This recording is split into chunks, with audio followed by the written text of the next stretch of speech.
Now we're going to turn to the weekend's football. It looks like we'll have Cavan against Armagh in the Ulster Football semi-final after both came through their respective quarter-finals over the weekend. On Saturday it finished Cavan 113, Monaghan 12 points, and on Sunday it was a fairly crazy game. Down 3-13, Armagh 2-17. We have Aaron Kernan with us to discuss. Evening, Aaron.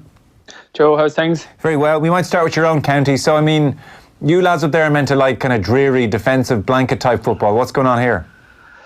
Yeah, I think it was a bit of a break from the norm yesterday. To be fair, I probably wasn't expecting the high scoring affair that we had whenever I was going into near yesterday. But yeah, the first half now, while the highlights and that might make it look like it was a thriller throughout, the first half was sort of a drab, a lot of ponderous play, not a huge amount of scores, but really from 40 minutes on it kicked into life, and particularly a lot of the long ball that was played into the forward lanes paid off, and that's what really created excitement. The crowd started to get into it, and yeah, both sets of supporters were anxious throughout, but yeah, very, very entertaining finish to a game. It's always great when a game takes on an element of wildness and just, you know, players forget themselves a bit and it just becomes an all-out, almost primal thing like that.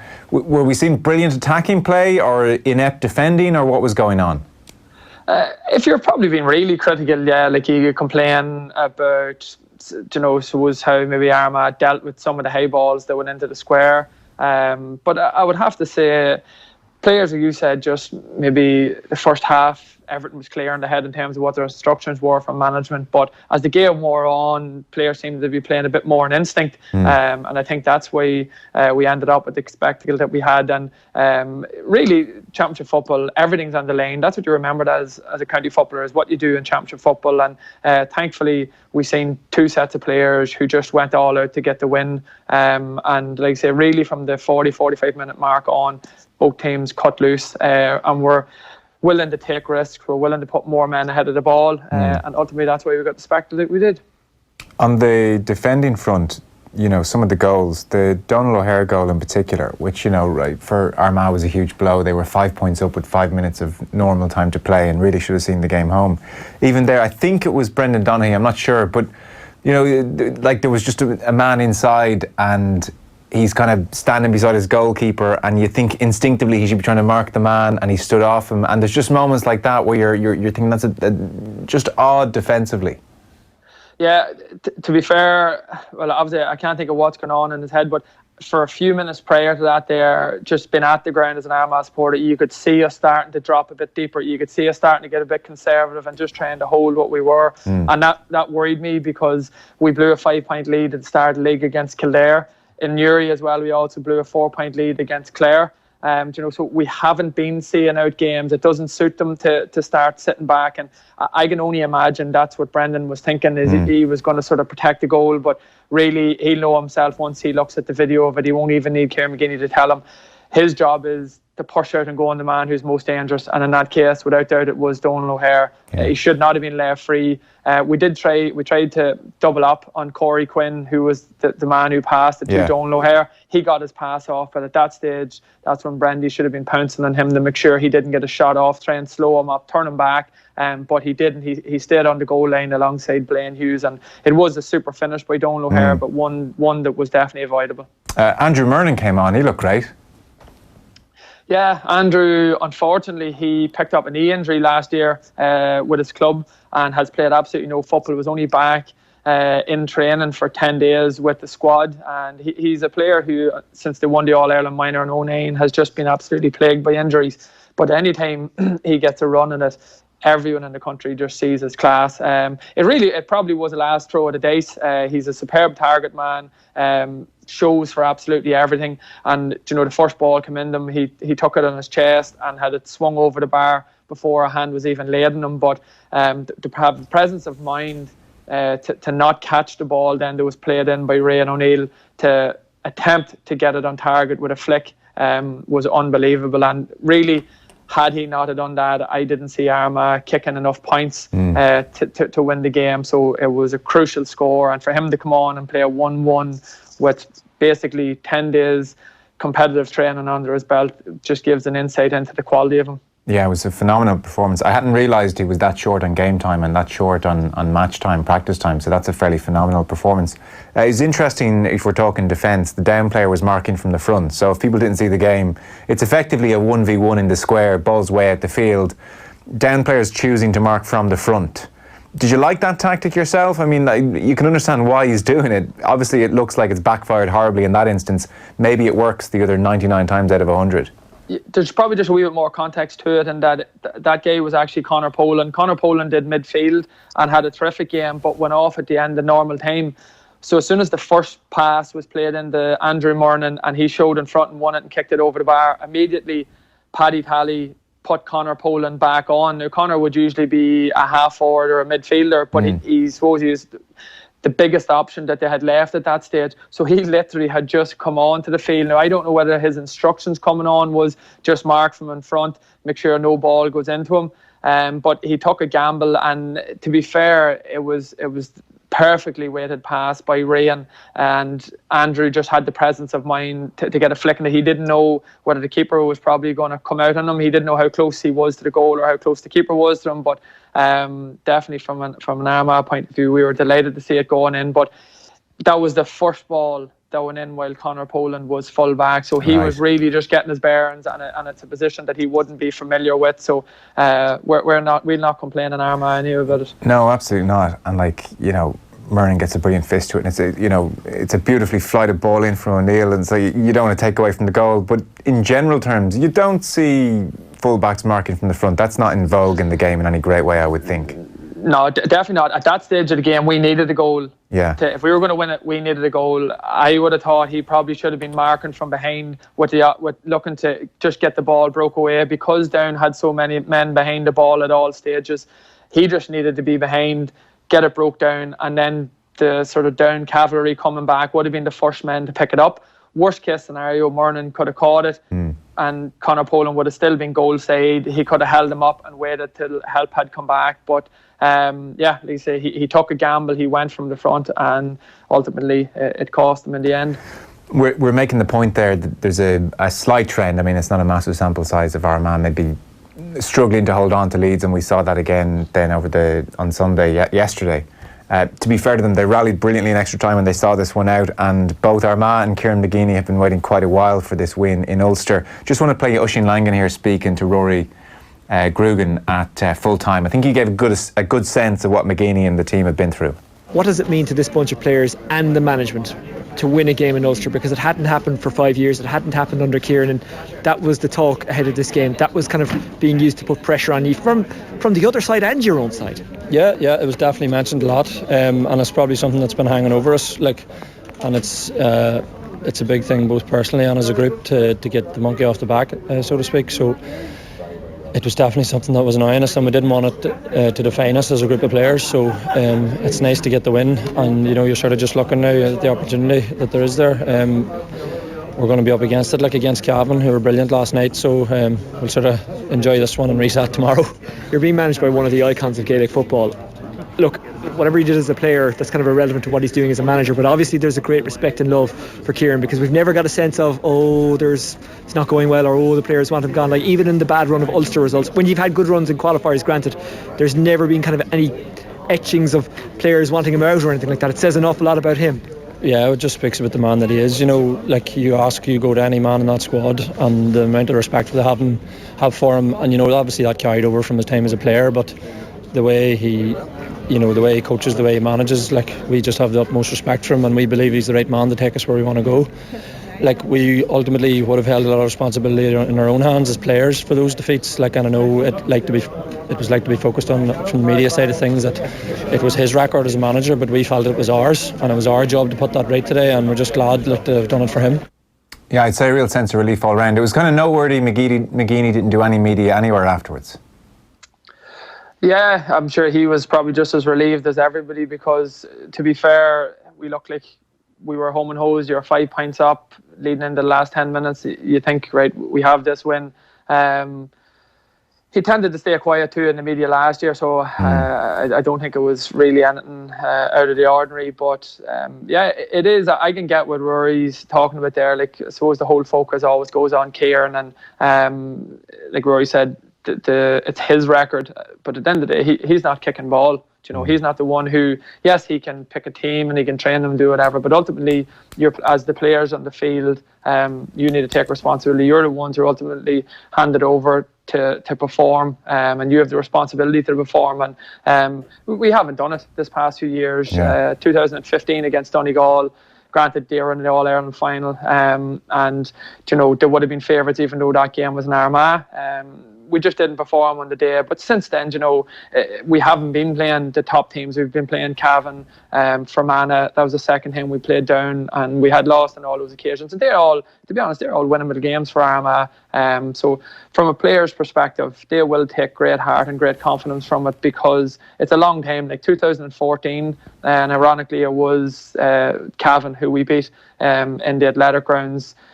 I was part of that squad at that time, and while I was fortunate enough to have played in some successful Armagh teams, a lot of the boys who were on that squad hadn't tasted a victory at all in Ulster even at that stage. Or they hadn't a huge amount of wins under the belt. We had a few qualifier wins in that there, but in terms of trying to progress and trying to get to an Ulster semi-final, and I suppose the whole hype and buzz that comes with progressing in your provincial series, it's something that they haven't had. So this is a great opportunity for both Armagh and Cavan now.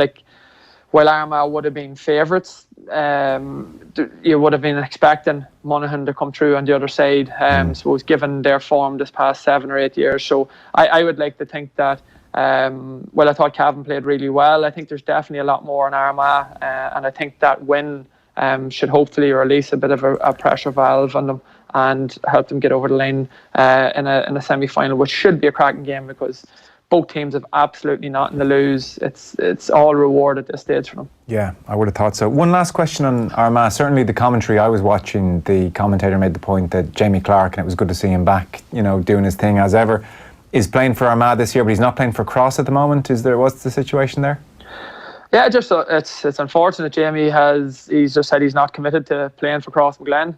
So it's obviously very disappointing to hear from our club perspective, but from a county, he's obviously committed to stay around. But to be honest, I haven't spoken with him, so I don't know what his plans is, but I just know he doesn't see himself being part of our group. So we've moved on, and we'll progress with what we have within the club.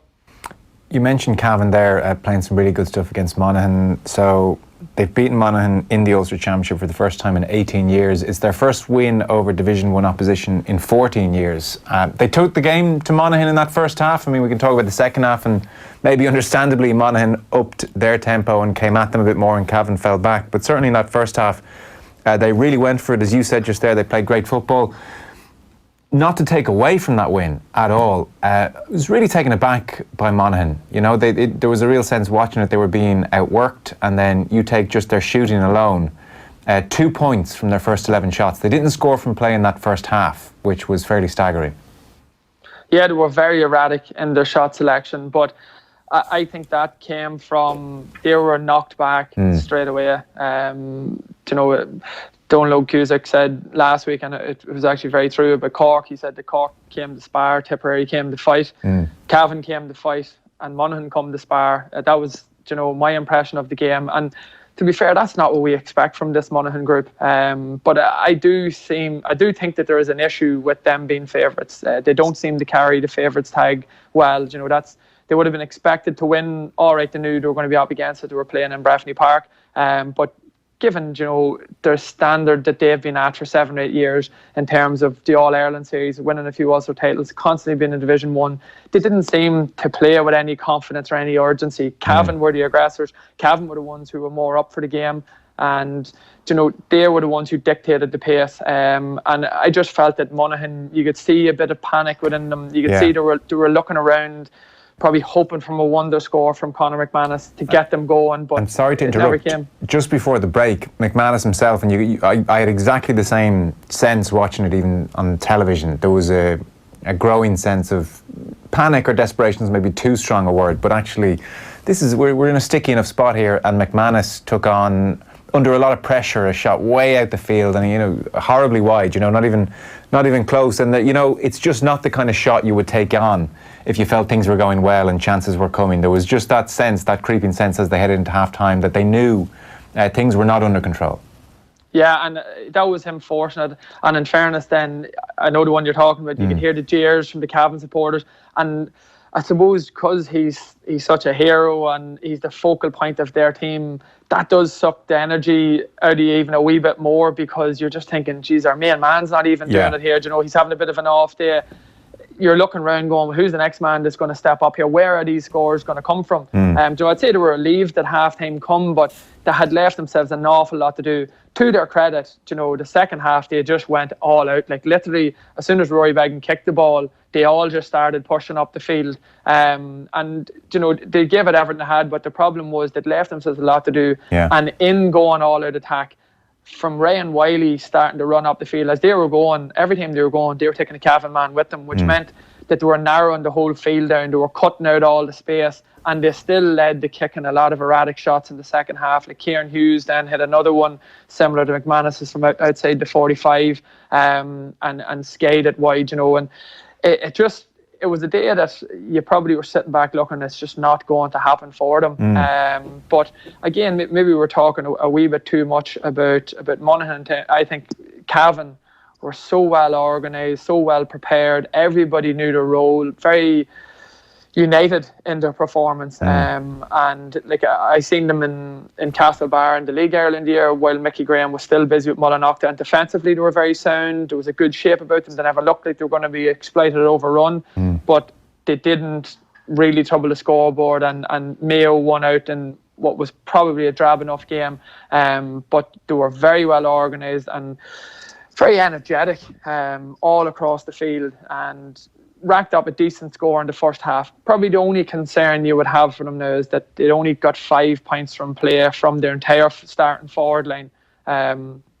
Full back, wing half back, midfielders chipped in with the rest of the scores. But in order to, I suppose, get to an Ulster final or be even competitive in an Ulster final, they really need to be getting more from their starting forward line than that there.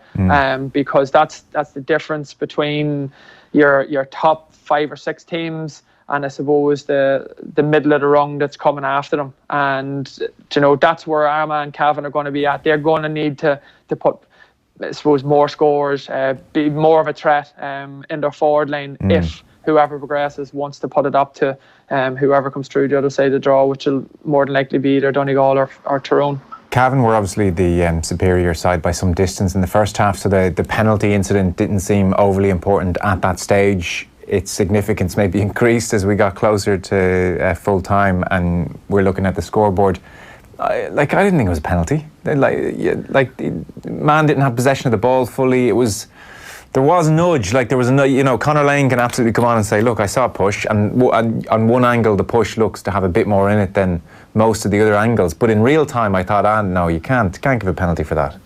If I was from Monaghan, you'd be spewing over it, and I'm a neutral, and as soon as I seen it, I just thought he had the whistle blown. Just as I think he thought there was going to be more in it, and he just had the whistle blown. And I'd say if you asked him now, hand on heart, Conor Lane, was it a penalty?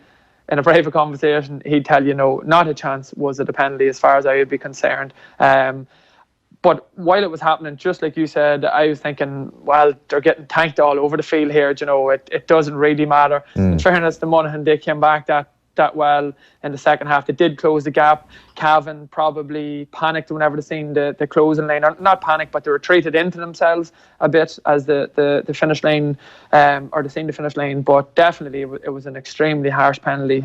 You know, I wouldn't be too happy if it went against Armagh, that's for sure.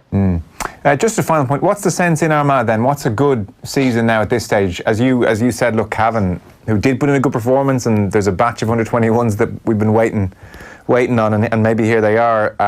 But if Armagh get to an Ulster final and win a game or two in the qualifiers, is that kind of chalked up as a perfectly good season? Yeah, to be honest with you, I know we have a lot of good young players coming through in Armagh. I felt most important was we couldn't afford to get relegated again out of Division 2, because we've been yo-yoing up and down too much this past few years. So ultimately that was really pleasing. Granted that we were made sweat more than what we should have been, because we were in commanding positions, like we've just mentioned, against particularly Kildare and Clare. Mead game even as well.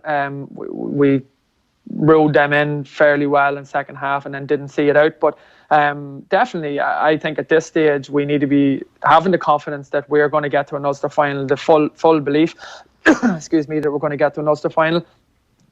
Are we really good enough to turn around and beat Tyrone or Donegal at this stage? Hand on heart, no. I'd love to say as an Armagh person, but I just don't think we're at that level at the moment. We're definitely closing the gap, but it's so important that we get to an Ulster final, because regardless of what happens in that day, it is progression for this group. They've played in a big game, and then they're only one game away from making it to a Super 8s, which then opens them up to top class opposition over a month-long period, which is ultimate progression for this group. We made it to the last round of the qualifiers last year, ultimately come up against Roscommon. We need to see progression from that. So progression for me, the easiest route is beat Cavan, make it to an Ulster final, and then try and make sure that we get our way into the Super 8 after that there. But I would think to be really competitive in the Super 8, I think we need to be going in with the confidence and the belief in ourselves that we were capable of making it to a provincial final. And players will see progression, and they'll know themselves that they've stepped on from what 2018 was. And then it sets us up nicely again for next year, that I would like to see us progress. And then we're setting in Division 2, looking for promotion up to Division 1 next year. But an Ulster final has to be the be all and end all from at this stage to make sure that we get back to being involved in the big days alone. Like even being in Ulster semi-finals has been a rarity for a county that won 7 in 10 years. So it's time to turn that around now. Okay, Aaron Kernan, thanks very much. Cheers, Joe. No problem.